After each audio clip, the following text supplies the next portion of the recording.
नमस्कार, मैं अश्विनी कुमार। सचिन पायलट इन दिनों कांग्रेस की बागडोर जिस जोर शोर से संभाले हुए हैं, लगता है निकाय चुनाव की पूरी तैयारी है।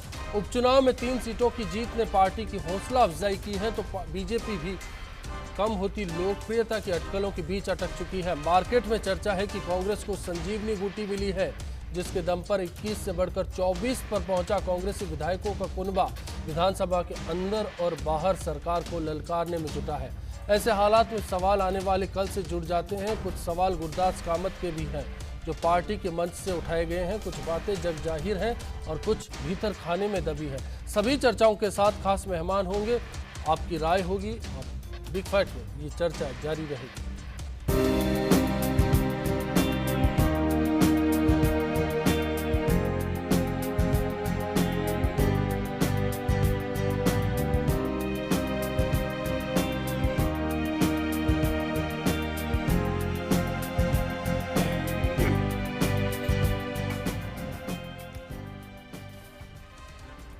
बात यही है कि आखिर ये संजीवनी बूटी क्या बीजेपी की कमजोरियां हैं या फिर कांग्रेस को क्या कुछ मिला। चलिए शुरुआत में सुनते हैं कांग्रेसी नेताओं को, उनका क्या कहना है। पूरी तफसील से इस बारे में बात करेंगे। इससे पहले आपको हमारे मेहमानों से मुखातिब करा दें।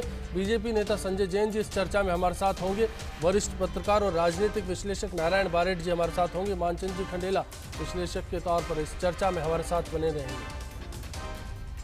जो विपरीत परिस्थितियों में ये चुनाव जीत कर आए हैं, डंके की चोट पर जीत के आए हैं, सरकार की नाक में नगेट डालकर आए हैं और बीजेपी का, भारतीय जनता पार्टी का जो अहम अहंकार और गुरूर था, न सिर्फ प्रदेश का लेकिन देश भर का, उसको चूर चूर कर आज ये तीनों विधानसभा की व्यवस्था उन्होंने ग्रहण करी। हम लोग एकजुट होकर आने वाली तमाम राजनीतिक चुनौतियों का सामना करेंगे।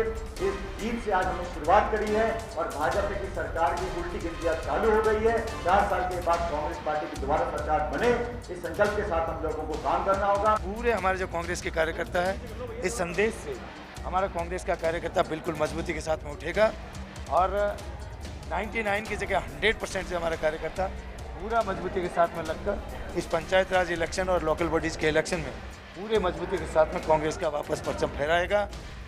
कांग्रेस के तमाम नेताओं को आपने सुना, जिनका दावा था कि पार्टी एकजुट है। बार बार हर किसी नेता की अगर बात पर गौर किया जाए तो सबने एक ही बात का दावा किया कि पार्टी एकजुट है। हालांकि इस बात पर पार्टी के प्रदेश प्रभारी गुरदास कामत ने सवाल खड़े कर दिए। उनका कहना है कि उपचुनाव की तस्वीर पर अगर गौर कर लिया जाए तो यहाँ कुछ चेहरे ऐसे हैं जिन पर डाउट किया जा सकता है। लेकिन बड़ा सवाल ये है कि आखिर कांग्रेस को संजीवनी बूटी कैसे मिली। संजय जी, सबसे पहले मैं आपसे मुखातिब होऊंगा, आपसे जानना चाहूंगा कि कांग्रेस जिस बात का आज दावा करती है, आपको क्या लगता है आपकी पार्टी की कुछ कमजोरियां हैं जिनके दम पर वो आगे बढ़ गई? देखिए, हमारी पार्टी की कोई कमजोरी नहीं है। इस उपचुनाव के परिणाम को संजीवनी बूटी मान लेना कोई बड़ी बात नहीं है। राजनीति के सिक्के के 2 पहलू, एक हार एक जीत।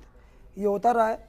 पिछली बार जब हम बहुत भारी मतों से संजय जी, आपको नहीं लगता जो सचिन पायलट दिल्ली में बैठा करते थे, जो बीजेपी के विधायक जब मैदान में उतरते, कांग्रेस के विधायक जब नजर नहीं आया करते थे, लेकिन आज की तस्वीर देखा जाए, छोटी छोटी बात पर जो कांग्रेस के तल्ख प्रतिक्रियाएं आ रही हैं, उन पर क्या कहेंगे आप? देखिए, ये जीत कांग्रेस के लिए बड़ी जीत नहीं है। ये जीत सचिन जी के लिए बड़ी जीत है कि उनकी पार्टी के अंदर पूरा उनका जो पार्टी के जो लीडर, जितने बड़े लीडर थे, वो सब सचिन जी के खिलाफ लगे हुए थे। सचिन जी यहाँ से चले जाए, इसे एक बड़ी मुहिम में वो सब लगे थे। तो ये जीत तो मैं समझता हूँ उनके ऊपर सचिन जी की जीत है। भाजपा के ऊपर कोई जीत नहीं। इस जीत का कोई बहुत बड़ा मायना या बहुत बड़ा फर्क पार्टी हमारी भारतीय जनता पार्टी के ऊपर नहीं पड़ने वाला। नारायण बारेट जी, मैं आपका रुख करूंगा। आपने गुरदास कामत को सुना, सचिन पायलट को सुना, रामेश्वर डूडी भी बोल रहे थे। पूरी तस्वीर पर अगर गौर किया जाए, आपको क्या लगता है जो एनर्जी लेवल है, ऊर्जा का जो संचार है, आपको नहीं लगता कि इन दिनों कांग्रेस में बेहतर हो रहा है? हकीकत तो ये है कि न उन्हें शिकस्त का इम्कान था, न इन्हें फतह का भान था। ये दरअसल वोटर का इम्तिहान था। ये बात अवश्य एक सिद्धांत के बतौर में जो पीसीसी चीफ होता है उसको उसकी साख और उसका यश जाता है, क्योंकि हार होती है तो अपयश भी जाएगा। लेकिन मुझे ऐसा लगता नहीं कि कुछ खास विपक्ष के पैमाने पे कुछ किया गया हो। और सत्ता पक्ष ने इस मुगालते में थी कि हम जीत ही सकते हैं, इतना उनमें अभिमान था इस बात का कि इतना भारी बहुमत है।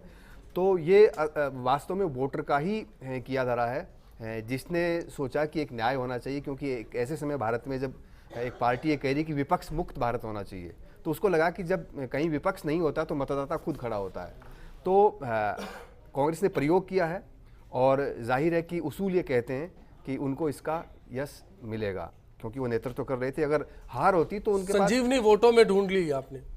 एक ऊर्जा मिली, एक ऐसी पार्टी जिसका अचानक दबदबा छीन हो गया हो, कार्यकर्ता का मनोबल टूटा हुआ हो, तो उसमें 4 में से 3 सीटें जीतना एक उनके वर्कर्स के लिए या उनके जो समर्थक वर्ग है उनको हौसला देती है। अर्चना जी, आप पूरी तस्वीर पर क्या कहना चाहेंगी?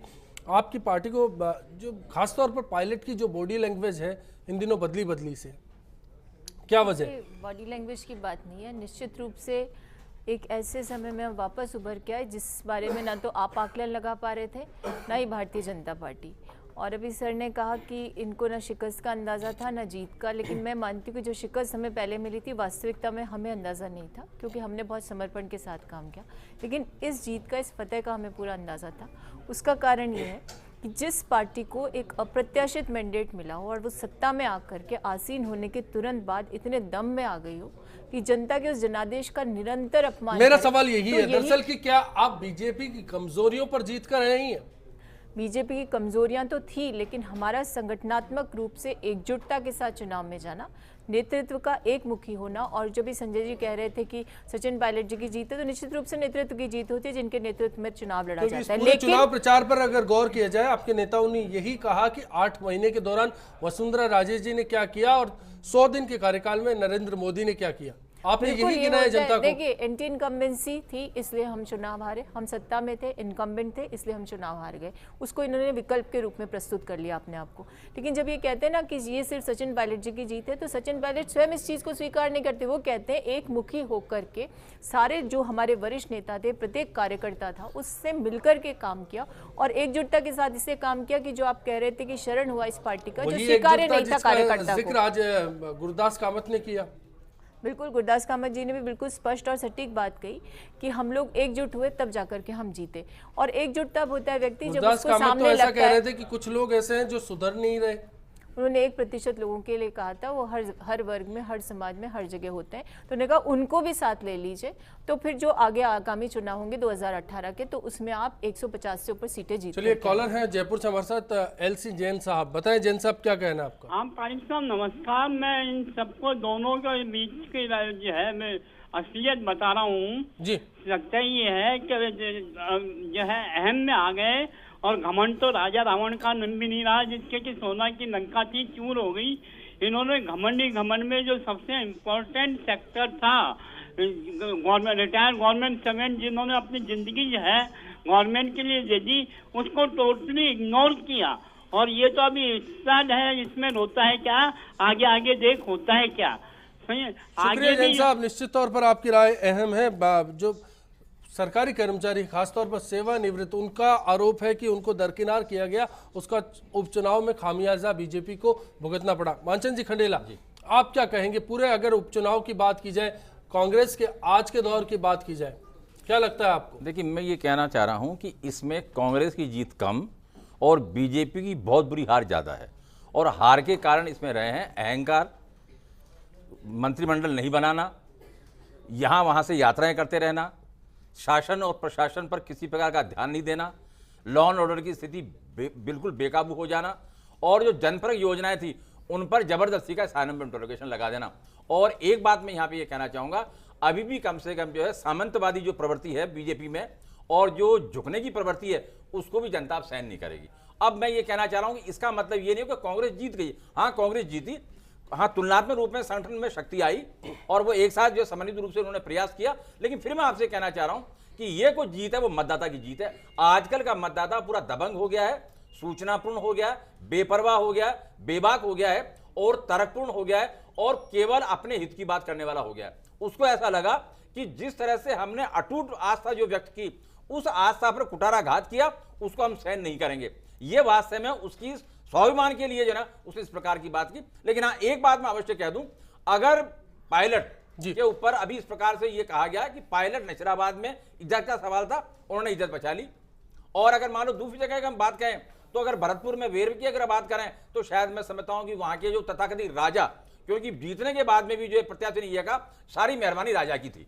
ये जो प्रवृत्तियां है ना, ये प्रवृत्तियां लोकतंत्र के लिए ठीक नहीं है, और इसी का जवाब देने के लिए मतदाता ने जो है पहले उनको जीत दिलाई, अब उनको हार दिलाई। जी बिल्कुल। एक और कॉलर जयपुर से जुड़े हैं, संतोष विजय जी हमारे साथ हैं। बताएं संतोष जी, आपका क्या कहना है? हाँ नमस्कार साहब, अश्वनी साहब। नमस्कार। मैं अर्चना जी से कहना चाहता हूँ कि जो अभी सचिन पायलट साहब का आपने सुनवाया कि हमने बीजेपी में नकेल डाल करके ये हम सीटें ली हैं, इतना ज्यादा घमंड इनको भी नहीं करना चाहिए। और इतने ही ज्यादा कॉन्फिडेंट थे तो नसीराबाद से खुद को चुनाव लड़ना चाहिए था और विधायक बन के नेता प्रतिपक्ष बनना चाहिए था। ज्यादा अच्छा मुकाबला कर सकते थे वसुंधरा राजे जी से। एक जाति विशेष के बारे में ये कहा जा रहा है कि जाति विशेष ने इस बार बीजेपी का साथ नहीं दे करके पायलट साहब का साथ दे दिया, जो कि गहलोत जी के बारे में जैसा कहते थे कि गहलोत जी से वो खिलाफ रहते थे। तो ये इतना घमंड इनको भी नहीं करना चाहिए, क्योंकि घमंड बीजेपी का भी नहीं रहा तो घमंड इनका भी नहीं रहेगा। ऐसा नहीं कहना चाहिए कि बीजेपी की नकेल डाल करके हमने सीटें ले ली। शुक्रिया आपका बिग फाइट से जुड़ने के लिए। ब्रेक के लिए यहाँ रुकेंगे, ब्रेक के बाद जब लौटेंगे चर्चा जारी रखेंगे, इस पूरी तस्वीर को समझने की कोशिश करेंगे।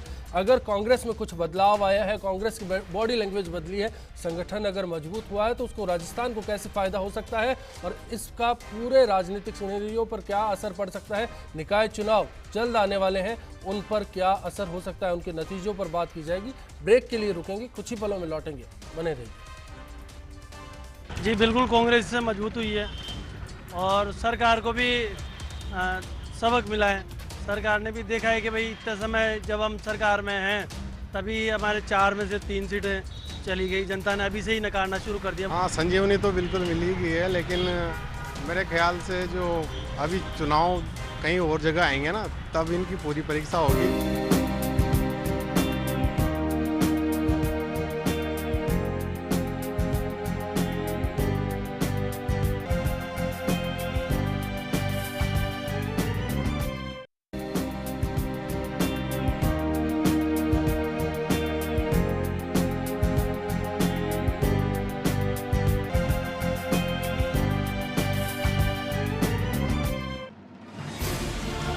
राजस्थान प्रदेश कांग्रेस विधानसभा और लोकसभा चुनाव की करारी हार के बाद क्या निकाय चुनावों का सामना करने के लिए तैयार है?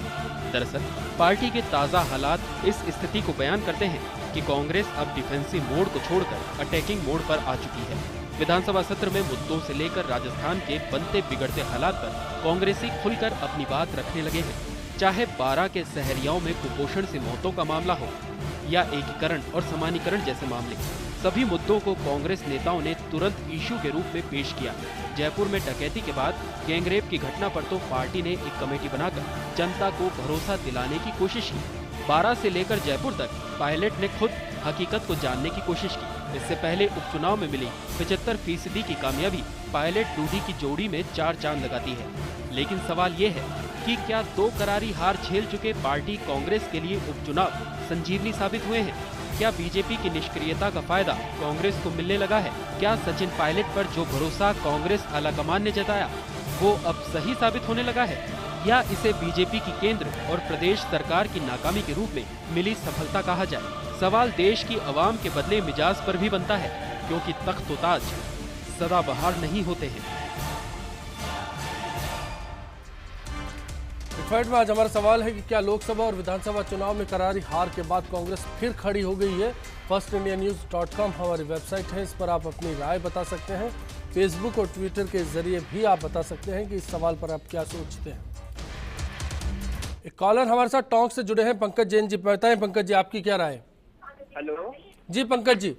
जी सर, इस चुनाव में जीत का सबसे बड़ा जो क्रेडिट जाता है वह युवाओं को जाता है साहब जी। आज युवा इतना परेशान हो चुका है कि जो मतलब नौकरियों के लालच में बीजेपी को वोट दिया और 9-10 महीने हो गए, लेकिन एक भी भर्ती का रिजल्ट नहीं आया है।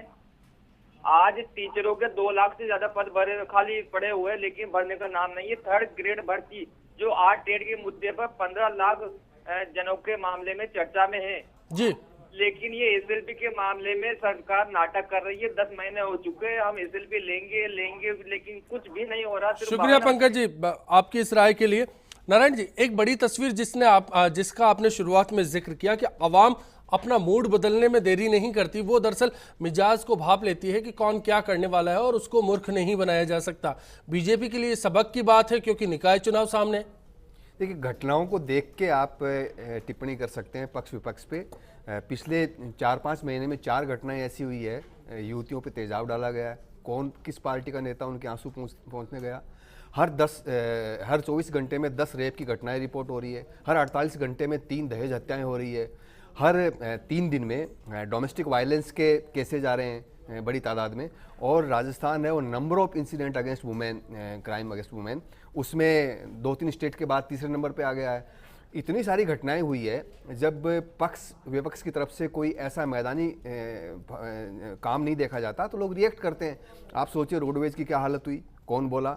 जो पेंशन स्कीम है वो डाइल्यूट होगी, उस पर कौन बोल रहा है। श्रम नीति पर भी सवाल उठे, फ्री मेडिसिन उस पर कौन बोल रहा है। जो लेबर लॉ स्क्रैप हो गए हैं उस पर बीएमएस और सीटू जैसे दोनों संगठन प्रतिद्वंदी माने जाने वाले एक मंच पे आ गए हैं। विपक्ष कहाँ दिखाई दिया, सत्ता पक्ष कहाँ दिखाई दिया, ये सबके मुद्दे हैं।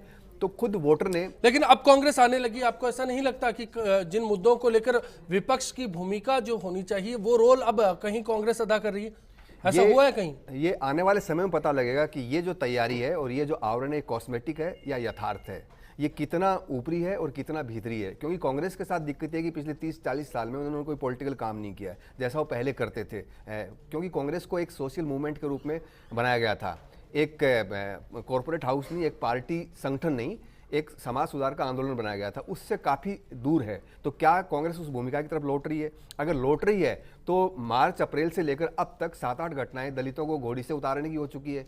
कौन नेता उनके आंसू पूछने गया? एक व्यक्ति जिंदगी में एक मौका आता है जब वो राजा कहलाता है, जब वो घोड़े पे बैठता है दूल्हा बन करके, भरी महफिल में आप उसको उतार लेते हो। किसी पार्टी के लिए मुद्दा नहीं है। इसलिए मतदाता ने खुद इन चुनाव में अपनी तस्वीर और तकदीर खुद ने लिखी है।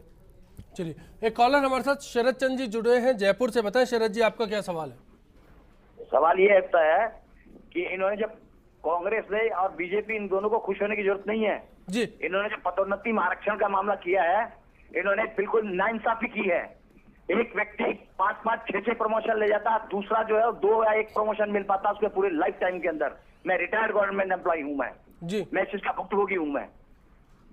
शुक्रिया शरद जी बिग फाइट से जुड़ने के लिए। संजय जी, आपको नहीं लगता कि ये तल्ख प्रतिक्रियाएं आपके लिए अब जागने के लिए अलार्मिंग सिचुएशन आपके लिए है?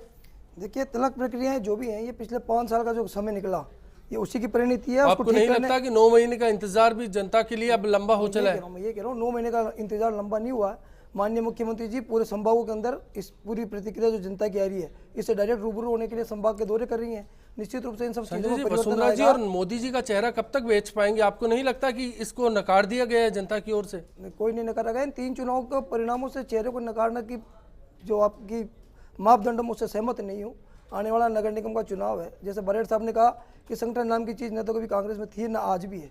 आज भी कांग्रेस जो कुछ कर रही है उसके अंदर जयपुर के अंदर, जैसे नगर निगम में आज उनका कोई प्रदर्शन था, उनका कोई शहर का अध्यक्ष वहाँ नहीं, वहाँ उनके संगठन की इकाई वहाँ नहीं। चलिए, अशोक परनामी जी से जब उपचुनाव के नतीजों पर बात हो रही थी तो उनका कहना था कि 2-3 दिन में आकलन हो जाएगा। दरअसल वो आकलन की रिपोर्ट बाहर नहीं आई, क्या आप बता सकते हैं वो आकलन में क्या रहा? वो आकलन प्रदेश स्तर पर हुआ है। मैं शहर के संबंधित कोई बात हो आप मुझसे पूछिए, मैं जवाब दूंगा उसका। तो मतलब संगठन में ये बात अब तक पता नहीं है कि कहां हार के कारण रहे। वांछन जी, आपको क्या लगता है कि बीजेपी का जो ये ओवर कॉन्फिडेंस इसको आप कहेंगे, या फिर बीजेपी का जो अति आत्मविश्वास आपको नजर आ रहा है, जैसा कि संजय जी ने अभी बयान किया, पूरी जो बातें कही, कहीं ये एक वजह थी उपचुनाव में डिफीट की और कांग्रेस को इसका फायदा मिला? देखिए, मैं पूरी तरह से आपसे बार बार कह रहा हूं, ये केवल अहंकार को चुनौती देने का चुनाव था जी, और मतदाता ने चुनौती दे दी। और अभी भी अहंकार पराकाष्ठा पर है, मानने को तैयार नहीं है और मनवाने को तैयार है। ये जो परिस्थितियां हैं ना, ये लोकतंत्र के लिए तो बहुत ही बढ़िया है जी, क्योंकि जो यहाँ पे जो है चुनौती देगा मतदाता को, वो उसको रिबाउंड करेगा। लेकिन मैं आपसे ये कहना चाह रहा हूं, अभी भी मोदी जी केंद्रीय स्तर के ऊपर और वसुंधरा जी राज्य स्तर के ऊपर आह्वान करने से, घोषणाएं करने से, शब्दबाद दिखाने से नहीं चूक रही हैं, और नहीं चूक रही हैं, इसका परिणाम उनको होगा। सवाल जाकिर साहब हमारे साथ बीकानेर से हैं इस वक्त, कॉलर है। बताएं जाकिर साहब, आपका क्या कहना है? सर, मैं ये कह रहा हूँ कि अपने बीजेपी सरकार जब से आई है, या कांग्रेस जो थी उसके अंदर इन्होंने, बीजेपी ने किया क्या है अभी तक? मोदी जी जो बार बार घूम रहे हैं, जितनी बाहर टूर किया उन्होंने, देश का टूर करता थे तो गरीबों का कुछ भला होता, कुछ सरकारी कर्मचारी हुआ था। जो कांग्रेस की राज में जो पेंशन योजना थी वो आज बंद है। जो दवाइयाँ है उसमें से मेन 40 दवाइयाँ उन्होंने बंद कर दी, 10 हैं वो बंद की हुई है।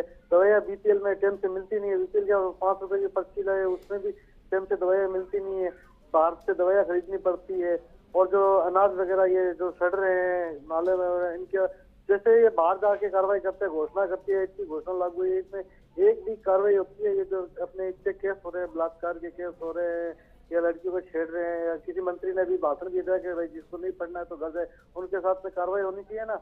जी, ये एक बड़ा ये सिर्फ ये यहाँ बैठ के बातें करना चाहते हैं, उससे कोई काम भी करना चाहते हैं, तुरंत एक्शन लीजिए। चलिए हम मंशा भी जान लेंगे। बिल्कुल जाकिर साहब, शुक्रिया आपका। अर्चना जी, मैं आपसे मुखातिब होऊंगा।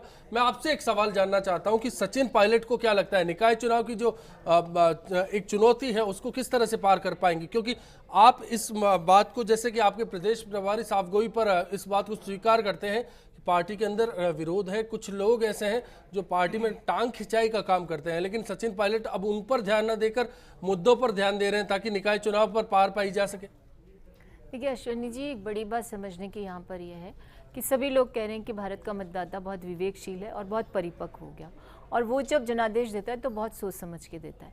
तो ऐसी अवस्था में एक 9 महीने में मुलम्मा उतर जाए और उसके खिलाफ मैंडेट आ जाए तो इसको समझ लेना चाहिए कि जिस पार्टी को बहुत ज़्यादा कहते हैं ना अधिष्ठान ही कर दिया उसका, तो विधि विधान से के साथ, और उनको ऐसे सत्ता का हस्तांतरण नहीं हुआ, उनको इस तरह से प्रतिष्ठापना की उस पार्टी की कि उससे बहुत सी उम्मीदें, क्योंकि उन्होंने एक भ्रम का एक पूरा वातावरण बनाया था, तो वो तो खराब हुआ ही हुआ, क्योंकि युवातम भारत के युवा को बरगलाने का काम किया। अब रही चुनौती की बात, तो जब उपचुनाव होते हैं, मेरी बात सचिन पायलट इन दिनों जिस तरह से मैं उसी को बता रही हूँ, उपचुनाव जो होते हैं उसमें परंपरागत रूप से सत्ता के साथ जनादेश होता है, परंतु उपचुनाव में यदि जनादेश सत्ता के खिलाफ जाता है तो इसका तात्पर्य है कि जो विपक्षी पार्टी है, जो विपक्ष का धर्म निभा रही है, वो ज्यादा कसौटी पे खरी उतरी है, इसे जनता ने उसको जनादेश दे दिया। इसके बावजूद कि प्रशासनिक मशीनरी का दुरुपयोग होता रहा और बहुत ज्यादा सक्षमता के साथ इस पार्टी ने आरोप लगाने आरोप नहीं, हम तो देखिए आपके बेहतर, आज हम ये देख रहे हैं कि कांग्रेस में विपक्ष में क्या बेहतर हुआ है और राजस्थान का कैसे भला हुआ। कांग्रेस आरोप नहीं लगाती, सब्सटेंशिएट करती है, और जितने आरोप लगाए यानी जितनी भी शिकायतें की उनके साथ सबूतों के साथ की, पेंशन रोकी, लेकिन उन कॉन्स्टिट्यूएंसीज में बंटवाने के लिए निर्देश हो गया। इनको संजय जी को उसका जनता भी बता रही है, मैं आपसे कुछ नया सुनना चाहता हूं। बिल्कुल, निकाय चुनाव में आप कह रहे हैं आगामी चुनौती की जो बात करें, जब इस चुनौती को पार कर गए तो आगामी चुनौती में क्या कमी रहेगी? जो व्यक्ति, इन्होंने कहा कि साहब नगर निगम में प्रदर्शन हो गया, संगठन का था, हम कम से कम प्रदर्शन तो करें विपक्ष के रूप में। आप 4 साल तक नदारद रहे, आपको बधाई इसलिए कि आप अध्यक्ष बने अभी, लेकिन आप क्या संगठन की क्या स्थितियां थी पिछली बार जयपुर शहर की, वो सब उससे अवगत है। एक प्रदर्शन आपने विपक्ष के रूप में नहीं किया। आज हम 9 महीने के भीतर 15 दिन में प्रदर्शन करते हैं। पायलट प्रदेश अध्यक्ष बनने के बाद कार्यकारिणी नहीं बना पाए अभी तक। देखिए, कार्यकारिणी नहीं बनी, उसका एक ही कारण है कि समय समय पर चुनाव होते रहे, लेकिन उसके बावजूद यदि कार्यकर्ता एकजुट होकर के काम करते हैं, यानी समर्पण हमारा नहीं, ऐसा कुछ नहीं। क्या समझ नहीं आता तो उपचुनाव कैसे जीतते? उन्होंने जिस तत्परता के साथ और जिस समर्पण के साथ जाकर क्रेडिट देंगे इस जीत का। बिल्कुल, उनको भी देंगे क्योंकि नेतृत्व उनके हाथ में, लेकिन उनके कारण और उनके समझाने पर, उनके साथ एकजुटता के साथ लोगों का लगना और युवातम लोगों का कांग्रेस के साथ आना, क्योंकि अभी आपने देखा, एक हमारे कॉलर कह रहे थे युवाओं के साथ छल किया। एक युवा चेहरा विधानसभा चुनाव, लोकसभा चुनाव में थे, सीपी जोशी, कहाँ है वो?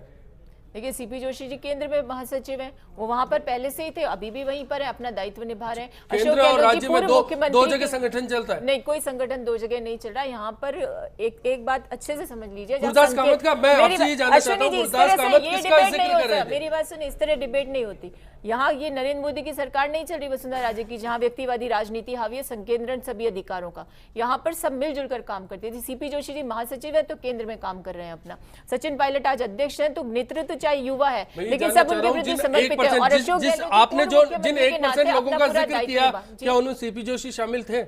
जिनका गुरदास कामत ने देखिए, गुरदास कामत जी नहीं, बिल्कुल। उसके बाद आपने कहा कि वो 1% लोग हैं जिनके बारे में गुरदास कामत ने कहा। मैं वो जानना चाहता हूं कि क्या उन 1% लोगों में सीपी जोशी हैं? देखिए, ये तो उनका अपमान हुआ ना। एक वरिष्ठ नेता जिन्होंने आप प्रदेश अध्यक्ष के रूप में काम किया, वो लोग क्या पार्टी के साथ बगावत करें? इस तरह के इंटरप्रिटेशन निकाल के भले हम डिबेट कर सकते हो, लेकिन इसका यहाँ कोई औचित्य नहीं। वो 1% वो लोग होते हैं जिन्हें कभी टिकट ना मिला हो, जो जिसको टिकट मिल जाता है उससे रुष्ट होते हैं। उन 1% लोगों की बात की है। पार्टी के मंच से अपने कार्यकर्ताओं के बीच में इस तरह की भावना को व्यक्त करना, मैं समझती हूँ एक पारदर्शिता का परिचय देना होता है, जिसके माध्यम से और ज्यादा मोटिवेट करे कार्यकर्ताओं को कि 99% तो आपके साथ है, 1% को। अर्चना जी के हिसाब से ये पारदर्शिता है, आप क्या कहेंगे? सियासत के हिसाब से ये पारदर्शिता क्या हमेशा वक्त पर मंच पर इस तरह से खुलकर आती नहीं है? जो संसार की सबसे पुरानी राजनीतिक पार्टी है, जिसका वास्ता महात्मा गांधी से रहा है, उसकी स्थिति मैं साफ कहना चाहता हूँ कोई बहुत अच्छी नहीं है। उसमें एक संगठन की फीलिंग नहीं है और उन्होंने, मैं पहले निवेदन कर चुका हूँ कि कोई सामाजिक काम उनको किए हुए अरसा हो गया है, क्योंकि भारत में एक राजनीतिक पार्टी को, जो ओल्डेस्ट पॉलिटिकल पार्टी जिसका फ्रीडम स्ट्रगल से वास्ता रहा है, उसको आप महज एक इस तरह चलाएंगे कि वो एक कंपनी टाइप बन जाए तो बुरी बात है। उसमें आपका इन्वॉल्वमेंट दिखना चाहिए।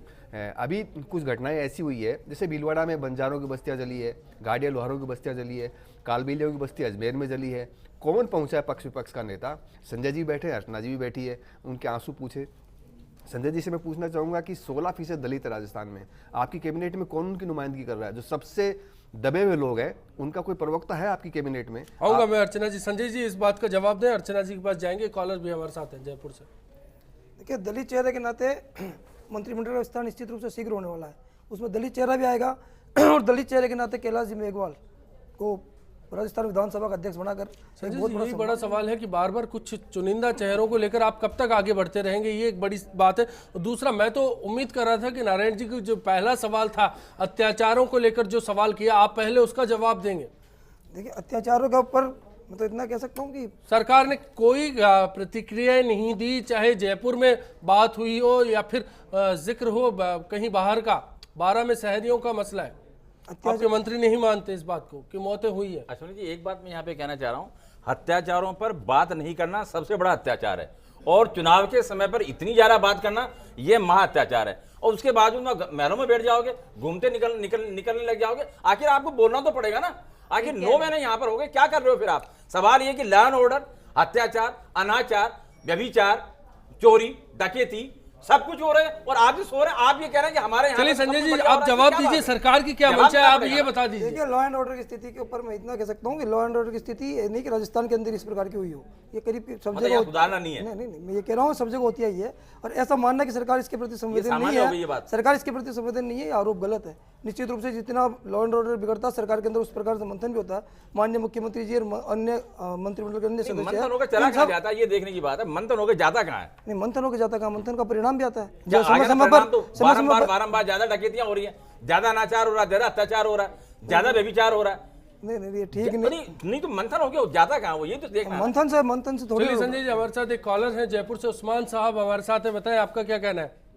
सर, मैं अर्चना जी से एक सवाल पूछना चाहता हूँ कि अभी जो जयपुर राजस्थान के अंदर इन्होंने सदस्य अभियान चला रखा है सर, तो इसमें जो सदस्य अभियान में एक डायरी है जिसके अंदर 20 या 25 पेज है सर समथिंग। उसमें हर व्यक्ति से 10 से या 5 रुपए ये लोग ले रहे हैं कार्यकर्ता जी। तो क्या ये आम लोगों को जो जोड़ रहे हैं संगठन के अंदर, तो ये पैसे जो ले रहे हैं ये जायज ले रहे हैं आम लोगों से? सर, मैं इनसे ये पूछना चाहता हूँ कि आपके जो इस तरीके के कार्यकर्ता है, कोई 10 ले रहा है, कोई 20 ले रहा है, कोई 25 ले रहा है, तो लोगों से राशन कार्ड, आधार कार्ड, पहचान पत्र ये चीज मंगाकर और लोगों से मंगाई जा रही कि आपके राशनों में जो राशन आए नहीं है ना, वो राशन के आपके अंदर जुड़ेंगे, नाम लोगों के, नए लोगों के नाम जुड़ेंगे। इस तरीके के लोगों से बात करके ये चीज मंगाई जा रही है।